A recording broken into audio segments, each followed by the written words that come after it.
Greetings. This is Robert Forsch with the YouTube channel Eternal Perspective. And I wanted to go ahead and say good morning, greetings, whenever this is that you're watching this. Wanted to let you know that we're okay for right now, and a serious storm is upon us. The trees are blowing quite a bit, and we've done a lot of preparation for this storm.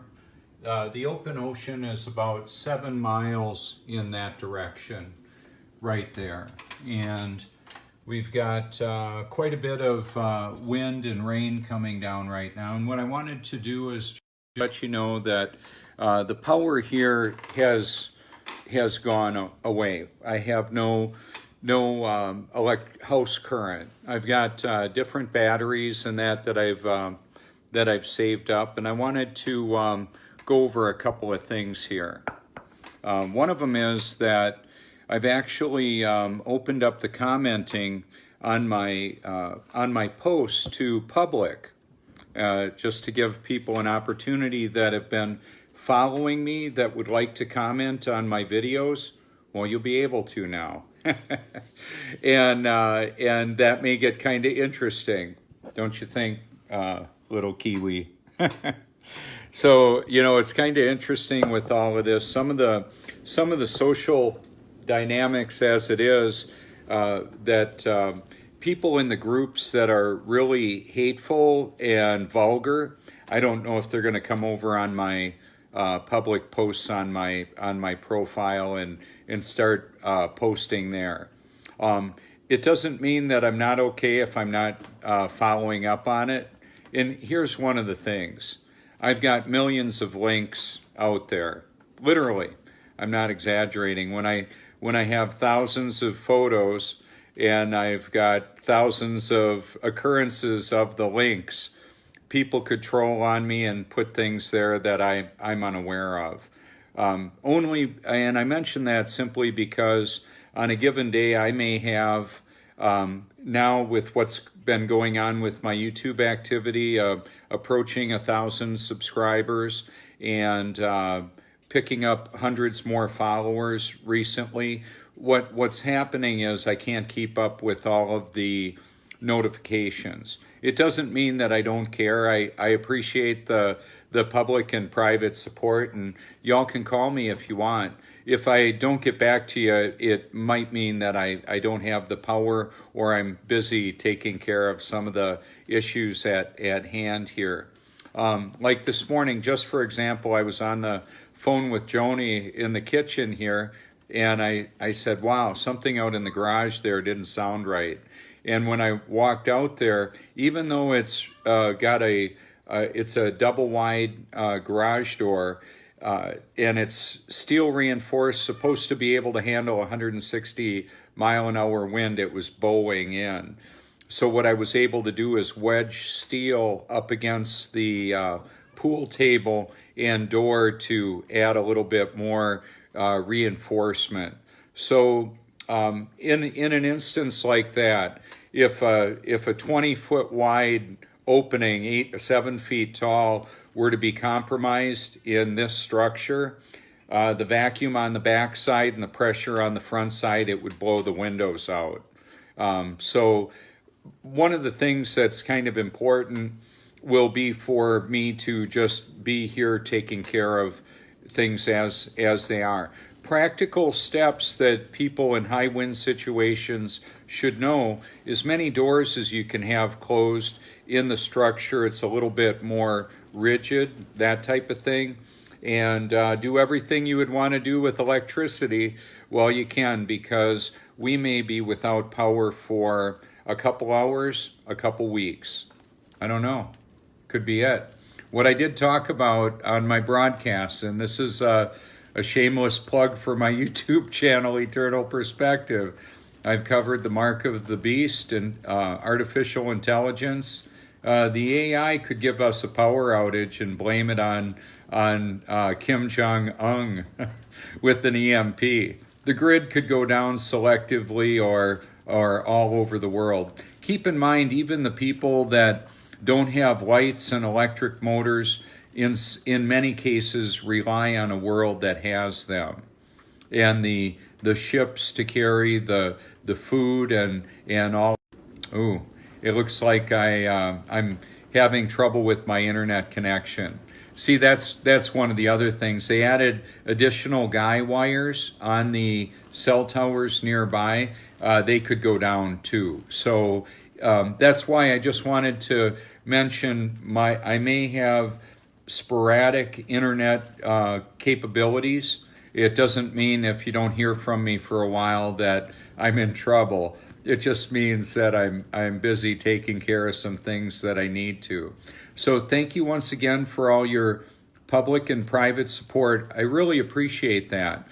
This is a challenge, going public with the truth about the reality that we live in.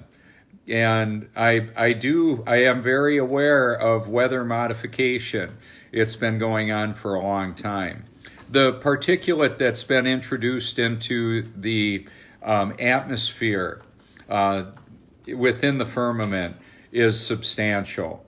All of the conductive material like aluminum, barium, strontium, I talk about it on my videos, on some of them where I'm narrating them, and then I've documented my assertions with videotapes that prove what I'm talking about.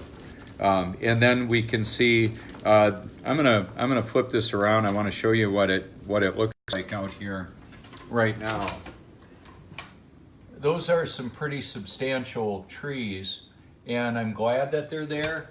They actually provide quite a windbreak.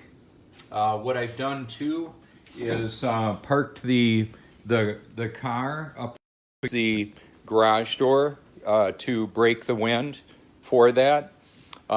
It's all pretty interesting. I think I'm gonna go over here and where there's a little bit more light for you to be able to see out here.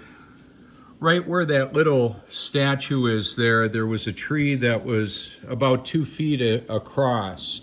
That fell down in the backyard. That was a house killer. That could have totally crushed the house. But that went down a couple years ago. I'm gonna just open up the door a little bit here and show you what that looks like out here. A few years ago, a neighbor said, I know a guy who could clean up all that brush there behind your house. And I said, well, it's actually, it serves a purpose. It gives a little bit of privacy, and it also gives a tremendous amount of windbreak. What I am going to do now too is go ahead and make a live YouTube broadcast and mention what's going on here. The reason being because there really isn't, some people that do YouTube don't do the Facebook. So I wanted to have a way that I could communicate out like that and let people know. So I won't be monitoring my posts as much. It's just not practical. And like I mentioned, on a given day now, with sometimes approaching 1,000 notifications, just because I comment on a thread doesn't mean that I've read every comment on that thread. It's kind of funny. The dynamics with social media and the interaction that we have can be really challenging. So it's easy for people's feelings to get hurt. What I do too when somebody decides that they don't want to be connected with me anymore and they unfriend me or block me, I'll normally take that opportunity to send out a bunch of friend requests. I can go to my news feed, and on the side there are suggested friends. And I can, even though I'm at my friend limit, I can be like a little Pac-Man of gobbling up a whole bunch of adding friends. I figure anybody that can fog a mirror or register a pulse is a good candidate because of the truth that I'm sharing. And also the artificial intelligence, chatbots, fake accounts, all of that is going on too. and it serves a purpose to interact with people. And one of the reasons why I mention some of the things I do isn't to say, look at me, even though some of the groups say, look at me, when I post another live video. I care for these people, even the ones that are hating on me. Seriously, I'm not kidding when I say that. If they knew what I knew and who I knew, I think they would want what I have going on. Let me show you Frank here. Hey Frank, he's our special needs kitty. He's a wonderful little guy. We've got a bunch of them. That's one of the things that complicates the having all the pets that we do. It's not easy to go ahead and pack up and go.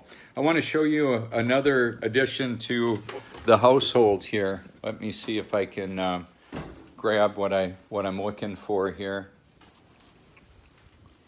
I'm going to just flip this around. On my photo album, there's a little, I believe it's a heron. It's a small bird. He was completely out of it. He was just standing there on the parking ramp for 6 hours yesterday when I did the broadcast. And here he is right now. He's doing a lot better. I put some plants in there for him so he could feel maybe a little bit more at home. And he's got a long beak, so he can't just sip a little bit of water out of a shallow puddle. So I've got some water there with hemp hearts and chia seed. It's like bird food and that. He's been talking a little bit and doing a lot better. So he's my first bird rescue. And I wanted to show you a couple of things. Why I might as well. The flat map for right now works for me, or Google Earth. I've got a globe too. I know we don't live on a globe. Water doesn't stick to that. The sun and the moon move around the face of the earth. That's just what it does. So that's biblical, and that's reality. Oh, Frank, you can't go in there. Yeah. Right now they don't know that the little bird is there. This is our little buddy Dean. He likes to chew expensive cords. So I've got a lot of, I don't even get mad at him when he does it. It's just that's what they do. They do what they want. I'm going to show you Pearl. She's a little doll baby. They call her the elf variety because she's got the little elf ears. Pearl. Yeah, so we've got 6 of them without the hair and 2 of them with the hair. That's little Kiwi. And like I said, this is Frank. He's just a sweetheart. So it's all kind of interesting. That's Smeagol. I had the bathtub filled up with water. I think I mentioned this on the video. And he was playing the piano the other night because he didn't know that the bathtub was filled up with water, and he went jumping in the bathtub and went for a swim that he didn't expect. Imagine that. It was like 2 o'clock in the morning, and I could hear the piano playing real erratically, and it was Smeagol. So it's all kind of interesting, the life that we get to live. And what I've found out, and one of the things that I mentioned, if you get into my Facebook profile, what I believe you'll notice more recently is I put my YouTube channel, and what I did is it's the view of the firmament, and then all my groups, or the one group that I'm the admin for, and the pages that I manage, I go ahead and just make those available. And one of the reasons to have a page that I can invite people to like is because it's a way that I can communicate with my thousands of friends and followers, and then I can say, hey, I'm over here exposing the reality of the world that we're in. Some people are going to say, yeah, that's a little weird for me, I'm out of here. And then that makes room for other people. one of the reasons why, and I've seen some of the commenting on my posts that people have tried for months to connect with me in the friend relationship on Facebook, is because I typically just delete deactivated accounts. I don't just unfriend somebody because they see things differently than me. Because it's, as I'm sure you know, it's kind of interesting how we can look at the same thing and see something quite different. So I wanted to take this opportunity as well and explain that my photo album is an opportunity to engage hearts and minds with thought-provoking memes and also proclamations of reality and digital imagery to engage the heart and the mind. So when I say something like Flat Earth Proof or Weather Wars, and I hashtag that, it goes into a reservoir of content that we collaborate on together. So that's a big part of what this is. It's not look at me, it's look at what we can do, leveraging instantaneous worldwide communications to expose the reality of the world that we live in. This is Robert Forsch with the YouTube channel Eternal Perspective. Thank you so much. I'll go ahead and put this right there once again for you to reach out to me as you care to. I also, on that post that I was describing, I've got my Twitter account there too. And Instagram I'll be ramping up in a little bit as well. So thank you so much for your public and private encouragement. And for a favorable eternal perspective, I encourage everybody to hear, share, and of course, obey God's word.